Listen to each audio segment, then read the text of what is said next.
Fala pessoal, Pedro aqui, esse aqui é o Sport Tenders. Vamos falar agora sobre a estreia do Brasil na Copa do Mundo. Então, eu vou analisar como é que o Brasil jogou, na minha opinião, né? Tudo isso é baseado na opinião aqui do canal, para a gente ver o que faltou nesse empate de 1-1. O Brasil estreou na Copa do Mundo, uma escalação que a gente já sabia que era assim, tá? Mas sem enrolação, não esqueça de deixar o like, se inscrever, essas coisas todas, tá bom? Bora lá. Hum, hum. Bem, não era o começo que a gente esperava, obviamente. A gente sabia que Brasil e Marrocos são os times, as seleções mais fortes do nosso grupo, né? A gente ainda divide espaço com Haiti e Escócia, que jogam ainda hoje. E o melhor cenário para a gente é que esse jogo empate, seja um empate também, né? Para os quatro ficarem nas mesmas proporções e pontuação também. Porque nos próximos jogos contra Haiti e Escócia, o Brasil vai ter que ganhar, obviamente, para passar em primeiro. Passar em primeiro ou segundo, não ficar em terceiro para não disputar essa tabela que vai ser feita para jogar a fase de 16 avos. Mas vamos falar do jogo, porque o começo do primeiro tempo foi muito ruim, com vários jogadores errando muito. A gente ficou sem meio de campo. Casemiro, Paquetá e Guimarães não jogaram. Eu coloco muito no Paquetá também, que estava errando muito mesmo. E o que a gente espera aqui, às vezes, é uma pressão que dure seus 15 a 20 minutos vinda do Marrocos. Durou muito mais, né? Praticamente foram uns 35 minutos de pressão do Marrocos, no qual chegou um momento que o Marrocos tinha 6 chutes, o Brasil tinha um só, né?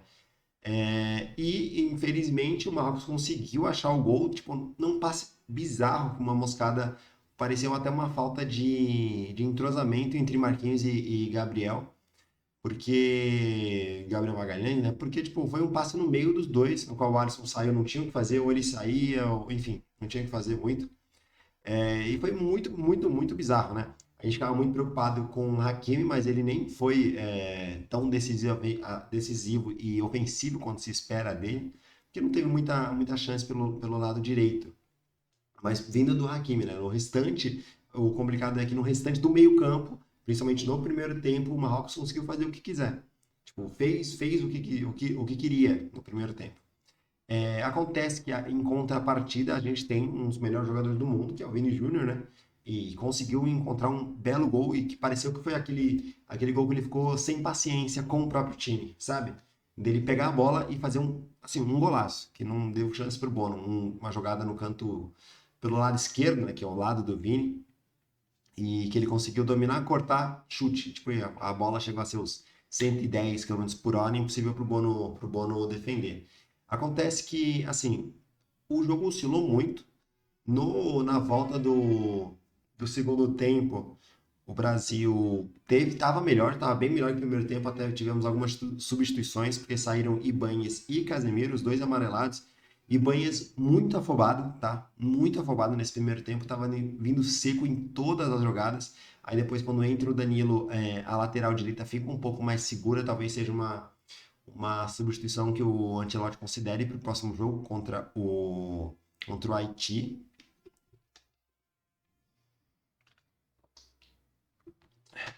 Acontece que o Ibanez tinha sido essa escolha porque nos amistosos anteriores à Copa, né, que antecederam a Copa, ele foi muito bem, foi muito seguro, mas parece que hoje, especificamente contra o Haiti, na estreia, ele estava muito, mas muito sem cabeça. Estava indo seco em todas as jogadas, perdendo tempo de bola. E o Casemiro, que também tomou cartão amarelo, mas também uma falta que ele teve que fazer, não tinha muito o que fazer. Parecia desligado no jogo, né? Então, como eu falei, o meio-campo do Brasil, em boa parte desse jogo, não funcionou, tá? A gente teve outras chances de gol com o Paquetá, até que deu uma melhorada, mas assim, nem perto do que foi o Paquetá de 22 ou outras versões desse jogador, que não adiantou muito, né? E nas substituições do Ancelotti gastou tudo, né? Gastou tudo. Saíram o Igor Thiago também, que não foi bem utilizado, e essa eu não vou colocar na conta dele, porque a bola não chegava nele, né? Então só teve um gol que, de fato, ele errou o tempo de bola e não conseguiu cabecear, e acho que era uma oportunidade bem clara. Mas a bola não chegava no Igor Thiago. Ela conseguia bater no Vini, conseguia bater no Rafinha, mas não chegava nele. E era bem complicado, porque não tinha gente na área para passar. A gente teve um lance no segundo tempo, já com a saída do Igor Thiago, que o Rafinha recebe na ponta da grande área, não tinha ninguém do Brasil esperando a bola. Então saíram o Igor Thiago, Paquetá, Ibañez, Casemiro E também esqueci e Bruno Guimarães, lembrei agora. Para a entrada do Luiz Henrique, que entrou, mas não demonstrou o que ele faz de verdade, né? Quando ele é substituído, ele conseguiu fazer umas coisas diferentes, já estava sendo mais diferente do que os outros jogadores, por assim dizer, né? Mas não foi tão efetivo. Matheus Cunha entrou bem também. Já é aquele lance, foram aqueles dois jogadores que, quando recebe a bola, não passa para trás, tenta jogar o jogo para frente, né? Ser mais ofensivo, foram o que eles tentaram. O Matheus Cunha até fez um lance bom de drible dentro da área, acabou resultando no escanteio, mas entraram bem esses dois jogadores.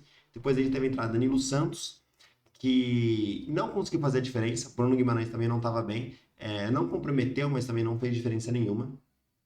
Fabinho e Danilo entraram, o Danilo lateral agora, entraram no segundo tempo por conta dos cartões amarelos, né? Só que Fabinho eu senti que ele entrou mais ligado do que o Casemiro no jogo, e Danilo mais seguro por experiência mesmo, né? Deu pra ver que o lado direito ficou bem mais compacto, menos arriscado, na verdade, com a entrada dele, porque como eu falei, Ibanez estava sem tempo de bola hoje, sem tempo de bola. Acontece que no segundo tempo, como eu falei, ficou uma troca de pressão e contra-ataque que o Brasil conseguiu achar algumas finalizações. A gente já vai colocar um ponto aqui muito importante, que é essa enrolação que pareceu que para o Brasil pareceu que estava jogando com contra um time argentino da Libertadores. Porque como os caras caíram para qualquer contato. O goleiro, o Bono, nossa, peito de vidro. Caía, tudo bem que o juiz compensou no segundo tempo, deu 10 minutos de acréscimo, mas ele esqueceu o cartão amarelo em casa, ficou só pro Brasil. Mas, cara, pareceu que estávamos jogando com um time argentino, porque qualquer contato os caras caíam. Nossa, caía demais. É, E nesse segundo tempo, o Brasil ficou, né, como eu falei, ficou nesse ataque, contra-ataque. Acontece que nos últimos minutos, principalmente nos últimos 20 minutos, na verdade, após a parada de hidratação do segundo tempo, o Marrocos dominou o jogo. O Brasil achou pouquíssimas jogadas, foram lampejos, mas o Marrocos dominou novamente o meio-campo. Pareceu menos arriscado do que no primeiro tempo, tá? Deu para sentir que o Brasil não sofreu tanto no segundo, após essa parada para hidratação que eu comentei. Contudo, porém, entretanto, muito longe de ser o desempenho que a gente espera, né? E não dá para colocar justificativa nenhuma. Já passou o tempo de justificativa de tempo que o Carlos Ancelotti teve com a seleção, essas coisas, e também não é tempo mais de reclamar dos convocados, tá? Eu só queria muito ter visto o Ederson em campo, né? Que foi recém-convocado por conta da saída do Wesley. Queria muito ter visto ele, porque eu acho que ele poderia ter feito mais diferença até. Mas eu entendo ele não ter entrado, bem como eu gostaria de ter visto o Endrick. Mas eu entendo o Ederson não ter entrado por conta que ele sim, ele não foi convocado algumas vezes, né? Mas não teve tanta participação, então talvez ele seja uma opção para os próximos jogos, né? E o Endrick, a gente sempre quer ver o Endrick em campo, a gente sente que ele vai fazer diferença. Acontece que eu acredito que por conta dos cartões amarelos e por conta do meio-campo não estar bem, a entrada dele teve que ser sacrificada. Porque, como eu falei, Casemiro mal e Ibanez mal, ambos com cartão amarelo, você não pode arriscar uma expulsão. Até porque a suspensão na Copa do Mundo são só 2 cartões. Então, se o próximo jogo contra o Haiti, um desses jogadores tomar um cartão amarelo, no último jogo decisivo contra a Escócia, nenhum deles vai poder jogar. Então, eu senti que o Endrick foi sacrificado, a entrada dele foi sacrificada por conta disso, porque a gente gostaria de ver um ataque composto por Endrick, aí seria um time bem ofensivo mesmo, né? Mas um meio-campo com Danilo, com aí na frente Endrick, Luiz Henrique, aí poderia ter saído até o Rafinha, que o Rafinha, com a saída do Igor Thiago, o Rafinha veio fazer esse falso 9, que foi uma posição que não favorece ele, né? A gente já sabe que não favorece. Ele já sofreu nisso no Barcelona, já sofreu isso com a seleção. E como eu falei, teve aquele lance que ele consegue receber a bola, vai para o canto da área, que era para onde, por a região que ele recebeu, na verdade, e não tinha ninguém na área, né? Não tinha ninguém. Então, assim, sinto que foi um jogo que o Carlo Ancelotti não pôde fazer tudo que ele queria fazer. Ainda assim, não é uma justificativa. É um jogo que a gente esperava muito, uma vitória de 2-1 pelo menos. A gente sabia, já tem consciência, né, de que o Brasil vai tomar gol, porque o Brasil ama tomar gol. É incrível, incrível como o Brasil consegue tomar gol besta. E o gol deles foi besta, tá? Porque a outra ocasião no qual o Alisson trabalhou foi num chute no final do segundo tempo. Num chute que ele defendeu e teve um rebote, ele defendeu também. Mas foi só. Tirando isso, o Alisson no máximo deu um soco na bola num escanteio ou num cruzamento. Só. Então, assim, o que a gente tenta tirar de positivo disso, principalmente, é a disposição de alguns jogadores, principalmente do Vini no primeiro tempo, e a boa entrada de alguns reservas. Acontece que eles não serão titulares, né? Então, contra o Haiti, a gente sabe que é uma seleção com nível bem abaixo do Marrocos, né? Na classificação geral, o Marrocos só está abaixo da gente, a gente é sexto na classificação de seleções, e o Marrocos é o sétimo. Ainda assim, é a Copa do Mundo, né? Tudo pode surpreender. Se em 2014 Costa Rica jogou, se em 2018 Coreia do Sul eliminou a Alemanha, e se em 2022 Japão ganhou da Espanha, tudo pode acontecer. Não dá para arriscar, tá bom? Então, é basicamente isso a nossa análise, tá, gente? Não esqueça de deixar o like, a gente fica muito ansioso agora para as próximos jogos do Brasil. A gente também vai comentar sobre outros jogos, teremos outros vídeos sobre os jogos que estão acontecendo aí, tá bom? Então não esqueça de deixar seu like, se inscrever e bora para o próximo. Vai, Brasil!